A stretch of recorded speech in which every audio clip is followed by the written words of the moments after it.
Hey there, everyone. I'm super excited to have Wendy Snyder, a positive parenting educator and a family life coach, on the podcast today. Wendy, you're the one who introduced me to positive parenting 6 years ago. And honestly, you've been a game changer in my parenting journey. I'm thrilled to have you here. Billy, thank you so much for having me. You are so special to me and mean so much to me. And I'm just really grateful and honored to be here with you today. I really want to talk about the long-term effect of positive parenting and hear your perspective as a mom of teenagers who grew up with these teachings. But I feel I need to take a quick step back first and talk about the fundamental pillars of positive parenting and how it sets itself apart from the traditional parenting model most of us grew up with. Can we talk a Yeah, little bit about that? absolutely. And remind me now, Billy, how old are your girls? Right now, they're 10, 8, and 5. 10, 8, and 5. Okay, perfect. So, yeah, it really is quite a difference. The model that so many of us are leaning on and really using to raise our human souls, right? It really is quite different than the model that was prevalent decades and decades ago. And really, the biggest difference, I think, is just that we, when we practice this work, we are really heavily invested and relying on relationship. We always say, rules plus relationship equals respect, and rules minus relationship equals rebellion. We do remove the fear, force, intimidation. We're not perfect. None of us are perfect by any means, right? Like, even someone who's been teaching this stuff for 10 years, I'm far from perfect, but we do try. We believe deeply in the model that removes fear, force, and bribery and rewards too, as like our main influential tools. And we call those external controls. So the traditional model really relied on external controls, where the parent will often come in and overpower, or air quotes, make a child behave. And that could come out through threats or yelling or punishment, right? And the model worked well, obviously, when the parent was bigger, had more power to hold over a child. But then as time went on, you could see that that model became less and less effective, especially once kids hit the teenage years and really started, especially the strong-willed ones, started to revolt against that overpowering way of life. And so, over the last 50, 60, 70 years, there's been some incredible psychologists who have done just beautiful work to help us understand what's actually going on inside of the minds of human beings that causes us all, whether it's our kids or ourselves, because as humans, as adults, we misbehave sometimes too. What causes us to have great behavior and what causes us to have misbehavior.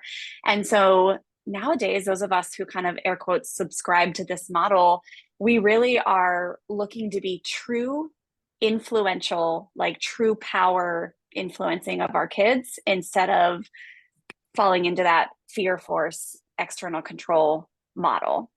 The old model is just basically like, my way or the highway. We call it autocratic parenting, where it's like, you do what I say, no matter what, you respect authority, no matter what, and you don't question authority. And if you do question authority, then there will be a price to pay. And then there's like what we do now, which is more democratic parenting, which is like, we use teamwork within the home. We actually share the power with our children.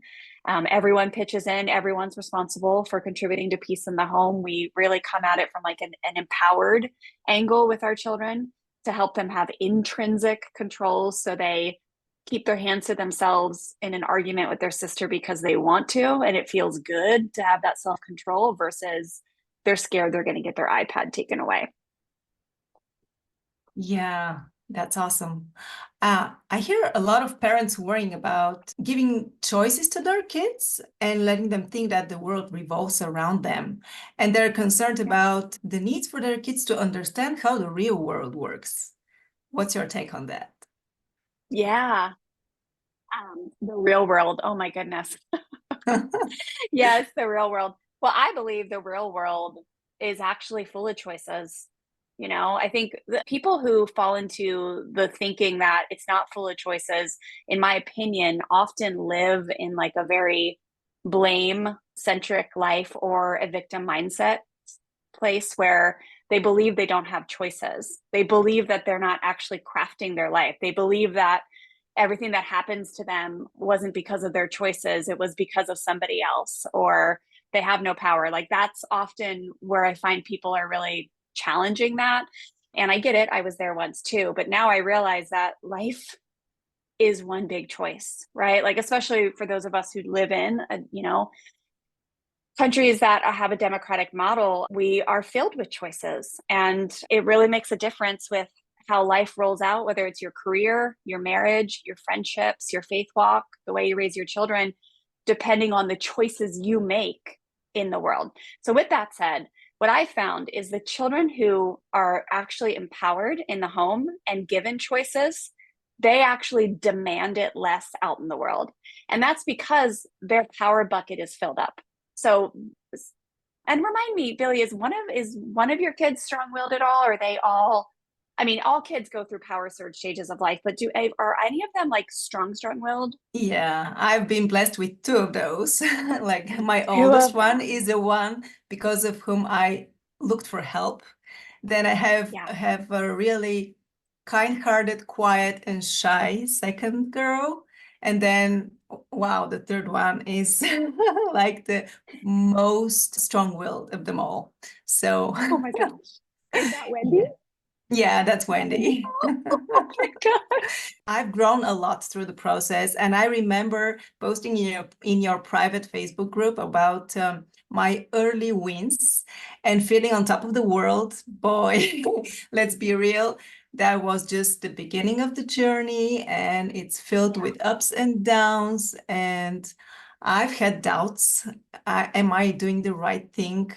Like, Yeah, me are these too. methods the long-term solutions? How do we navigate these ups and downs for the people out there who are also struggling? Oh, it's so great that you say that because it is true. It is like you're a normal, healthy parent if you have those moments of doubt, right? Like nobody is confident all the time. And I think, especially for those of us who were, if possibly we were raised with the autocratic model where if we made a mistake, there was a price to pay. Like you were going to get in trouble, you were going to get lectured, you were going to get like shame was just something that was common, right? Like you got the message as a kid is like, what's wrong with you? What were you thinking? Why are you being mean? I won't let you act like that. Like, instead of like now we use the language of like, hey, you made a mistake.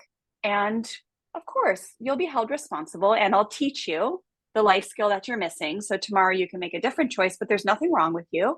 You're a normal kid, right? But for those of us who were raised with that, as we grow older, and then you're faced with this big decision of like, now I have a human soul to raise and you start to follow a way that feels more in line with your heart, but then you have like a lot of resistance in the world because this is not the common parenting model. Like I'm watching my kids now at 13 and 16. I don't know if it's the same for you where you live, Billy, but we are the unicorns in the group. Most of the time, parents are using a traditional punishment model. Most of the time, there's a lot of bribery and rewards. Those are the four that always go together: fear, force, and then bribery and rewards. Most of the time, parents are highly disconnected by the time their kids become teenagers. Most of the time, like kids in our area have iPhones and like access to all these apps on phones from the age of like 8. These are all examples of like how we just live like a very different life. And so you have to remember that like it makes sense why you doubt yourself because the world is telling you just just like so many people told me when Stella was 3, just hit her, just spank her, like make sure she knows who's boss. Like what are Hmm. you doing? Right? Like you need more control. You need to get control of this kid. And that came in like many different ways. Books and neighbors and bosses and friends, right? So then you start second guessing yourself and you're like, am I drinking some Kool-Aid here? It's a good question to ask, right? To make sure you're doing what feels in line with you, but also there's a fear of making a mistake because again we were like our nervous system was conditioned to fear a mistake. So it's like if we make the wrong choice here, then we're going to Gonna be mess up my judged. kid, right? We're going to mess up. There's going to be a big price to pay. And really, actually, everyone's doing their best to raise their human souls, and everyone's going to leave marks on their kids, right? Like as far as emotionally and or physically, but nobody gets out of parenthood without leaving imprints on our kids, right? Like it's just human work. And so none of us are going to be perfect. And this is where I find there's parents that really find success, and then there's parents that really struggle and maybe quit and give up and just go back to the classic model and then have major regret later in life. But it's the parents who are willing to stick with it and realize that they don't have all the answers. They're not going to be perfect, but they fully believe that you don't need to make a child feel worse in order to make them behave better. And that's what a lot of us doubt in those harsh moments, right? Like I can remember this one time with Taryn when my little guy, he made a big mistake. And I sent him to grandma's house for like 3 days. Thank God she lives really close, because I needed a really long time to calm myself down, because I remember asking myself, is this a situation where I should just spank this kid? Like, is that going to be what's going to make this kid this long-term great human being? And thank God I had the support system and the tool to pause, to really like pray and reflect. And I came back and I was like, heck no, it's not what I believe. And we were able to follow through with compassionate discipline. And that was 10 years ago now. And he's never honestly touched another kid in his life. He's my more mellow kid. But to be able to really make the decision is, I don't believe in that model. And then you're going to have the moments of doubt, but then you get a good night's rest. You wake up, you have a fresh cup of coffee, and you're like, everything's fine. It's just last night was really intense, and now we just need to start again. It got really messy. I lost my way a little bit. I started to doubt, but now I'm going to begin again, because this is what I believe in. I believe that connection is the ticket. And when your kids are highly connected to you and they trust you and they truly respect you, not because they're scared of you, but because they really look up to you, it feels like $1,000,000.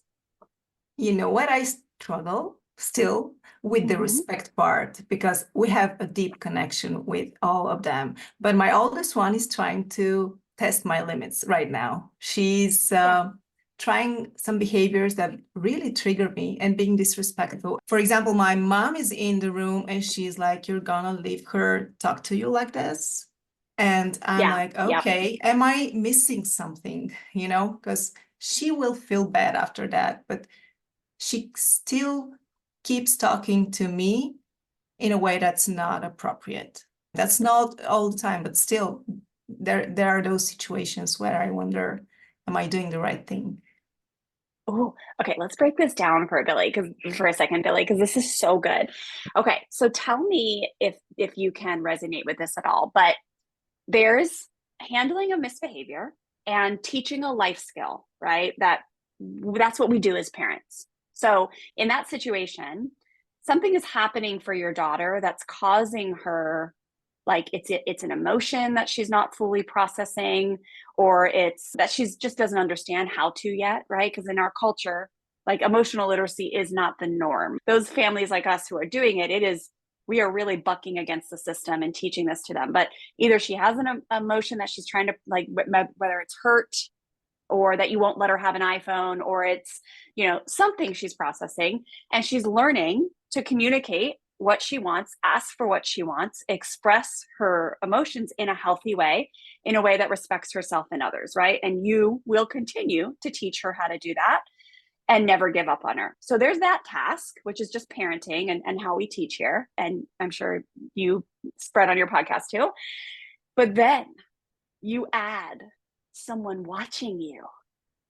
And all of a sudden, that's where the trigger actually comes from, in my opinion, and with so many of my students. So I'll give you an example. I remember Stella and Terrence, so mine are 3 years apart. They're 13 and 16 now, but we were in a field. We used to go to our farmer's field before he moved, and we used to pick our own vegetables and our own flowers. It was my happy time, and they were probably 5 and 8 at the time. And I would go around and I would create these beautiful bouquets of sunflowers. And my kids have just always been the kids that fight. Like I got two kids that have a lot of sibling conflict. Like I have neighbors who they have three girls. They seem to get along so well. My kids have just always been, they just argue, they just bicker. It's gotten a lot better now, but with, I think, a strong-willed child, Stella, and then this easygoing kid, but he won't let anyone step on him, easygoing.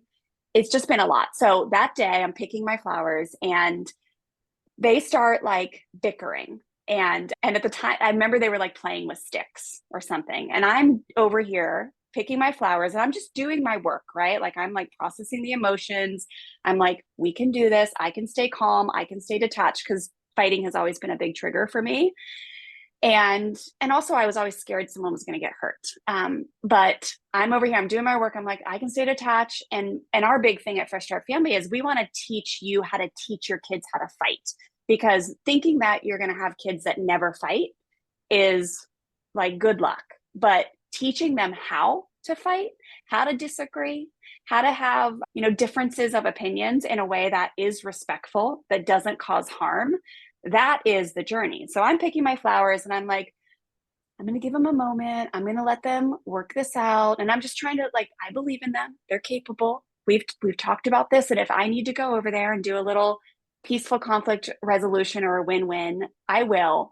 And I'm just picking my flowers. And then all of a sudden I glance over and I see that there's this couple, this older couple that must have lived in like a back cabin. And they had come to the edge of the field and they were watching me. And they had their arms crossed and they were watching the kids and I tell you, I remember it like it was yesterday. I snapped and I was like, oh my, and I went and I don't remember exactly, but I must have grabbed their arm and I was like, get in the car now.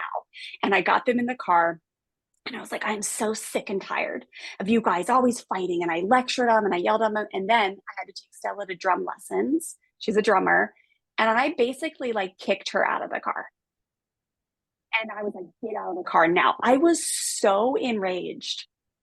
And I just look back at that story and thank God this work gives us the tools to make amends with our kids, to take responsibility, to leave a new imprint on their brain, because holy smokes, did that leave a big imprint on their brain. And it was a big mistake that day, the way I handled it. But as we do in this work, we used it as data, we used it as learning. And I just know that it was actually the judgment or the fear of judgment that was the trigger. It wasn't actually me doubting myself that I was doing a great job mentoring these kids. It was then the fear of judgment or the fear of criticism that then threw me into this like, oh no, I'm gonna like need to respond like this. So I don't know if that resonates with you at all, but It that's does. often, it does. So when our moms or dads are watching, that's a classic time that causes us to doubt ourselves. Where if she wasn't watching, I bet you would have been a little bit more likely just to be like, hey, what's going on here? Like, I can see you're upset and I'd like you to try that again. Like, we can have a conversation where we respect each. You would have just been like a little bit more, possibly calmer, shoulders relaxed, and confident, knowing that you have the ability to redirect a 10-year-old who is speaking in a way that you would like her to change the next time she's upset with you. Yeah, that's true. And I also find a lot of us may handle the moment, like keep their calm and handle the situation, but forget the calm teaching afterward. Like we found ourselves stuck in the same patterns because we don't take the time to address the situation. Any tips on ensuring how to not miss these valuable teaching moments in the midst of our hectic schedules? Because it just gets Yeah. forgotten, this part of Yeah. it. Okay, well, yes, we're human. You're right. I do see that this is a hang up that holds people back from fully being successful with this work. And even me, right? Like who is 100% fluent, been doing this for 13 years. Right now, I have something on my list to do. I think it was, yeah. I kind of snapped at Stella a little bit the other night at the dinner table when she was like kind of had a tone with her brother. And I realized later that I was actually just really triggered in that moment because it reminded me of like, I was the little sister. I had an older brother that was 5 years older, and he always kind of, air quotes, mean to me. And I realized afterwards that I had overreacted and spoken to her in a way that was like a little aggressive. So even I still need to go back and teach and redo. Redos are a little bit different than teaching or logical consequences, but it's all the same idea. And it's really never too late. So I think I'm like 7 days out now, but tonight this has inspired me to make sure I have that conversation with her before bed and just say, hey, remember last week when I like snapped at you a little bit at the table? This is what I realized. And so, I just wanted to say, I want to do that different next time. And I want to be able to just take a deep breath and know what's going on for me instead of like talk to you like that. So just know that it's never too late. You can do it a half hour, you can do it at bedtime, you can do it next weekend, or you can do it 2 months from now, but you really want to make sure you do it. I remember, Billy, tell me if I'm wrong, but I want to say when you shared with me years ago, when you had first written to me that beautiful note of just how much this work had changed your life and created this relationship with your daughters. I remember you saying something like, I carry around this little notebook or something in my Yeah. bag. And I look at it and I thought, I want to say you said like whether it's we're at the train or the bus stop or like, I don't know, but I just reference it. You did say that? Yeah. Okay. I had one I of thought I those. It's a remembered that. great idea. Unfortunately, I lost it and I never took the time to write another one. I have it on my computer right now, but it's not the same. I think having a physical notebook by your side is just a great way, a support system that I love. You can jot it in your notes app or actually put in a calendar reminder that at bedtime tonight, you get a reminder, like a little alarm goes off on your iPhone that says, like, hey, just don't forget to teach that life lesson about how to express yourself when you feel hurt, right? Like, say you have a kid that has revenge misbehavior today and he throws a Lego at you or, whatever it may be, hits his brother. Like tonight, we want to make sure anytime there's revenge behavior, revenge is a good one to give an example of because it's like pertinent that we teach a child the root of revenge, which is the feeling of hurt.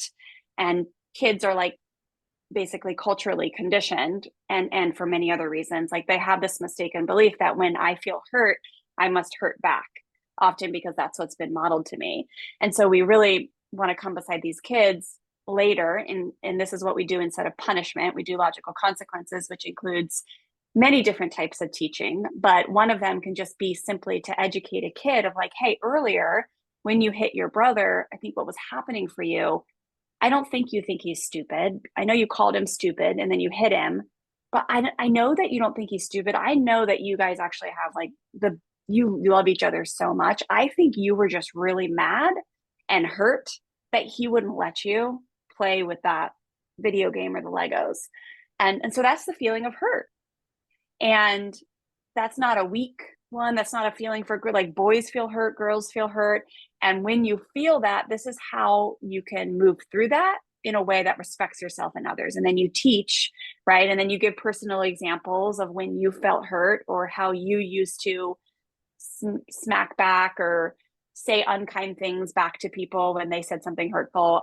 Sometimes it does look like creating a chart or doing a full redo, which is an example of a logical consequence that we do where you just like redo the situation that happened. So in the situation of siblings fighting, it would be like, hey, before we go to bed tonight, I just want us to practice like redoing this in a way that's going to make you both feel really good about yourselves and keep everyone safe. So little person, you're going to pretend like you're not going to let him play with your Legos, which we will talk about later. And then big brother, you're going to pretend like I want you to actually act out taking a deep breath and walking away or pulling your shirt and saying I feel so mad or something, but that's an example of a redo, right? And it doesn't have to be this like lengthy thing. The biggest task there is just to remember to do it and to learn how to do it. And then just to not let yourself brush it under a rug. So many families have painful generational cycles of brushing things under a rug.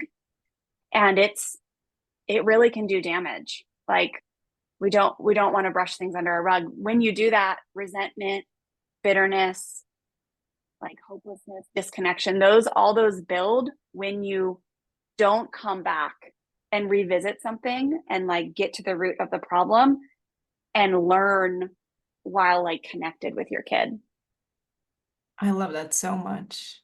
Yeah, I remember as a kid, nobody apologized to me when when there was an issue, and we just waited till everyone forgets about it and just move on.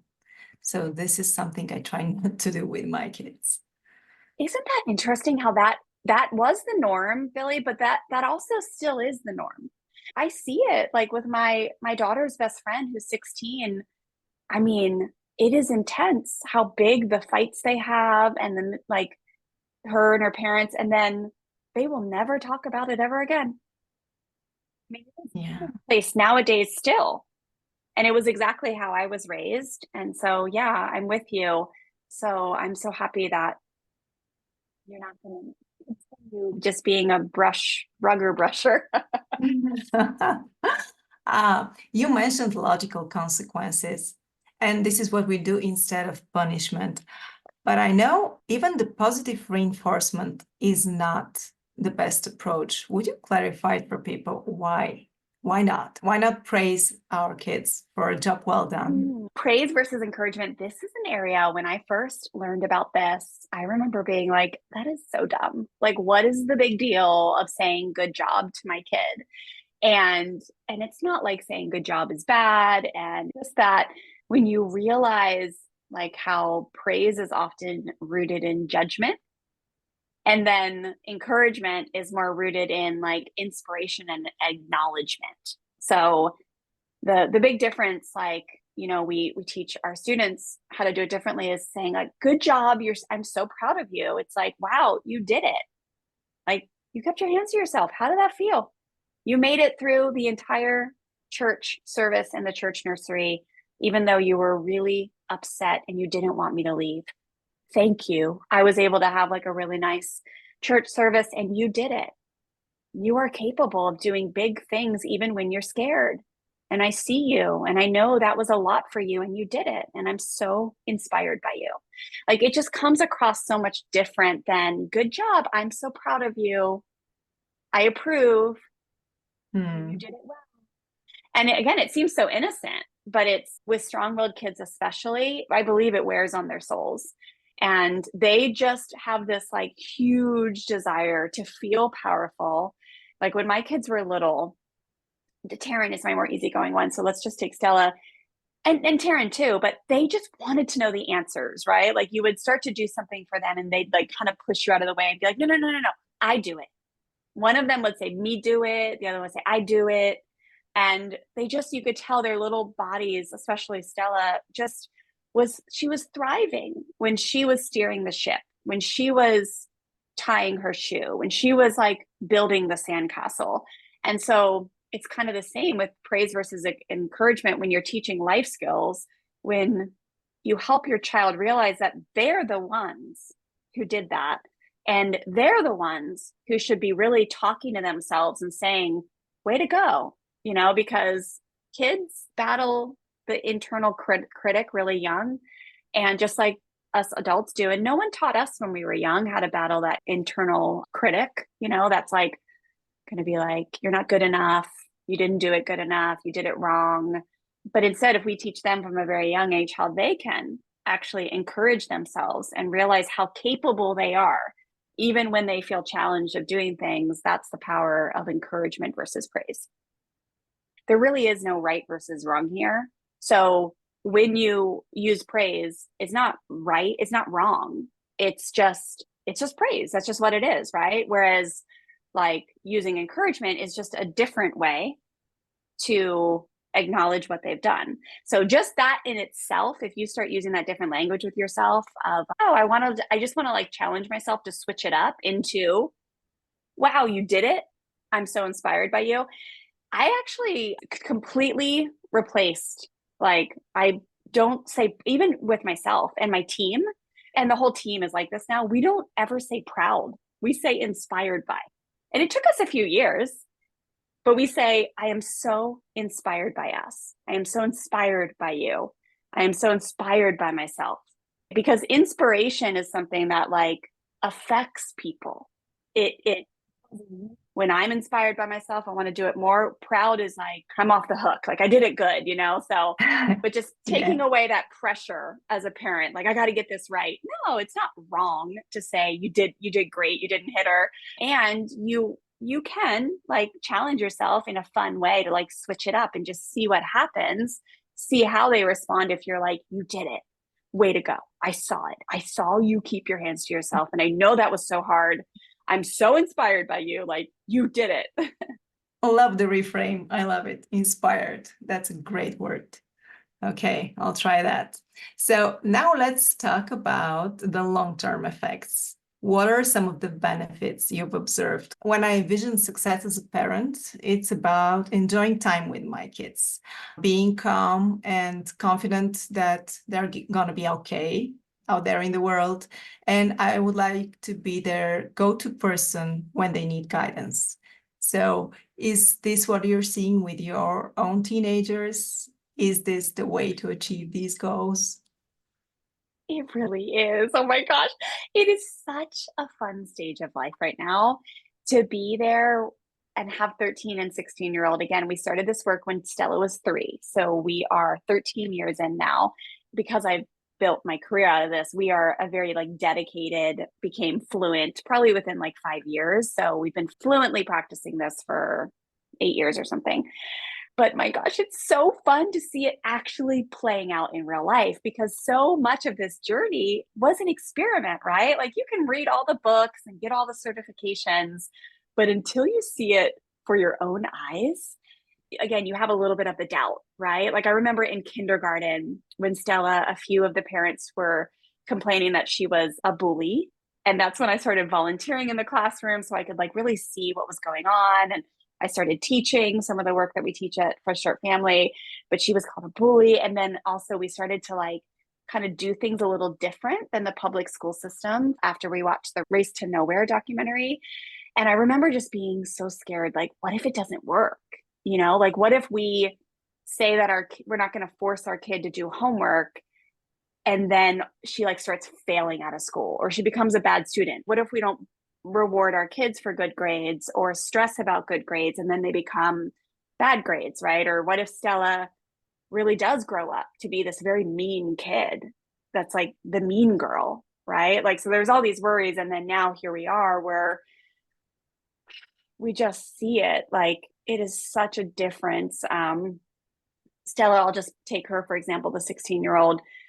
She has so many wonderful friends and I love them so much. Our home, thank God we live in a very small house in Southern California, but it has become like kind of the safe place for all of her friends. So I get to see her friends often. They love to hang out here. She'll have like 10 teenagers pile into her room. And I'm like, you guys can have the living room. We'll go into the bedroom. She's like, no, we like it in here. You know, they're just kids don't need space. They just need safety. And I get to know really well what's happening for those kids and what's happening in their homes and with their parents. And it's just so different than what we have here. So yes, you mentioned you want your kids to come to you and feel safe as like you being their mentor and their guide. That is absolutely what's happened. That's from using compassionate discipline and taking away the like you're in trouble piece and just moving into problem solving and teaching with our kids with a huge emphasis on modeling. That's how we got there. The like determination and the decision that we were going to make safety in our home the priority, that is what has fueled, I think, the relationship. And our kids really do feel safe if they were to make a mistake. And Stella is normal. She's a normal human. And she's like had a few mistakes over the years that we did need to do compassionate discipline, but it was connecting. It also was opportunities that led Terry and I to reset some of the habits we had. Some of them were big lifestyle habits that we decided to like really reset to make sure that we were modeling for our daughter what we expected out of her. She tells us everything. And that feels so good. There's a saying that says, I forget who said it, but it was like floating around the internet at one point. It said, I want my kids to say, instead of saying, oh crap, my mom's going to kill me, they say, oh crap, I need to call my mom. And that's Oh, really what we're seeing. I know. It's really what we're seeing play out. Whereas I can tell her friends, 95% of them don't have that safety. They are going into the hiding, the rebellious behavior, the lying, right? Like, and they're in the punishment model homes. So it's like, I can just see how it's not working over and over again. And then just the life skills. It's crazy, Billy. I'll take grades, for example. I guess they must have gotten blessed with great healthy brains that excel in a classic school system, right? Like kids that don't necessarily excel in a classic school system are also brilliant when they're supported by supportive parents. They can take other routes that are fantastic. So it's not like good grades defines anything. And we have taken a hands-off approach and raised them both with an empowered mindset. And we really like, we're not using external controls and we're not forcing anything. And they consistently are straight A students with some AP classes, right? So things like that, or the life skill of just knowing to be different and stand on your own 2 feet. That's been a huge thing to watch play out because I just feel so much for the kids who are raised in the instant obedience homes or the submit to authority. It's heartbreaking to watch that turn into a struggle to like really not cave to peer pressure or not just do what your friends are doing as teenagers. In our town, it feels like we're like the e-bike capital of the world. Maybe. I don't mhm. know. I imagine Amsterdam is like really e-biking now too. But here in Southern California, these kids from a very young age have these incredible e-bikes and they can get around town. But it's wild how many won't wear their helmets or buckle their helmets. And we have kids lose their lives at least once a year. We'll lose like a 14 or 15-year-old on the road. We actually lose a lot more than that. But it's heartbreaking to watch the rebellion come out in like a situation like that. And it's once you get to become a teenager, the peer pressure to do things is so intense. And it's like I just watch like the young guys especially, and 90% of them are rolling around without buckled helmets. And I've watched my kids navigate that and like also have street safety that was again like not what their friends were doing. That also was a result of compassionate discipline and lots of teaching over the years. So that's just some examples for you. I And love it's that so they fun. don't succumb to peer pressure. That's a big one. I'm inspired by this. So this Yeah. is a way to prepare for the teen years that so many parents are anxious about, right? This kind of parenting Yeah. will get the connection to a place where you can be just calm, that it's going to be okay. I love that because that's what it feels like right now. Goes to an event, like she has winter formal next Saturday. I don't worry. I don't feel like I have to check her phone or, like sneak around and make sure or like expect that she's going to hide something from me or lie to me. Like I just feel very at peace and I trust her. I trust Taryn out in the world, my little guy, if they're going to be going in a car or if they do make a mistake, I trust that they'll tell me. They won't hide it from me. It is a very peaceful feeling once you realize that the work has paid off. There are so many stories in the in between, Billy, of like how beautiful it was to see the results 5 years in, right? And 10 years in. And this is just what it looks like 13 years in.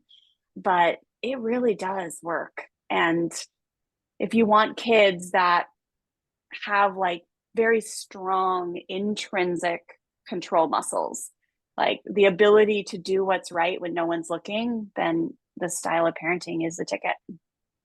Yeah, that's the best. Thank you, Wendy. Would you tell us about your show, your community, and all the fantastic ways you support parents on their journey? Yeah, the Fresh Start Family Show. Yes, that's our podcast. We've been around for a few years now. I think we have a few hundred episodes now. And my husband co-hosts with me. His name is Terry. He is also in a lot of the role play videos in our signature positive parenting program called the Foundations course, which is really fun because we get to like show you what it looks like to like actually follow through on the tools that we teach. So that's our show, the Fresh Start Family Show. Find us iTunes, Spotify, Google Play, wherever you listen to podcasts. And then yeah, we have a global education platform and support program now called the Fresh Start Experience, which you were one of almost my founding members back in the day when it was called the Bonfire. I think you were with us for a few years before you, what we call graduated. And now it's turned into just such a wonderful full support program. We have teams of coaches in there that are just amazing, certified in our Fresh Start family approach. And we have like a Netflix library, we call it, of positive parenting lessons that's almost 100 deep now. It's just so extensive. And yeah, that program is very near and dear to our heart. It's called the Fresh Start Experience. And then just so much free content. If your listeners want to come find me on Instagram, I'm at Fresh Start Wendy. That's where I like to hang out the most. It's there in the podcast where we love to give just as much free education as we can. And then if anyone really relates when I talk about strong-willed kids, we do have a free quick start learning bundle that if you come find me on Instagram at Fresh Start Wendy, you can just DM me the word freedom and I can send you that quick start learning bundle. Or I'm sure you can put the link in the show notes or something, but it's freshstartfamilyonline.com/power to get access to that free quick start learning bundle. I'll put that in the show notes so parents can get some immediate positive parenting wins. I think this work is powerful. And I heard you calling positive parenting the powerful parenting. And I think that's so good. That's the way it should be called, because it's not just positive, right? You're still setting limits and following through. So powerful parenting is a good word for it. I agree, Billy. I stumbled upon that language like 6 months ago, and I'm starting to use it more and more because I just get so excited about anyone who leads in this world with true power, right? Because there's just so much of the false power, which is force and overpowering. And that's just, I just have never been one to respond to that, and neither have my kids, but I do respond to true power when I really look up to someone and I really respect the way that they are living their lives and helping others. And like, that's when you will have all my heart if I truly respect you. So yes, powerful parenting. I'm with you. I'm using that term more and more these days. I love it. Thank you, Wendy. This was a dream come true.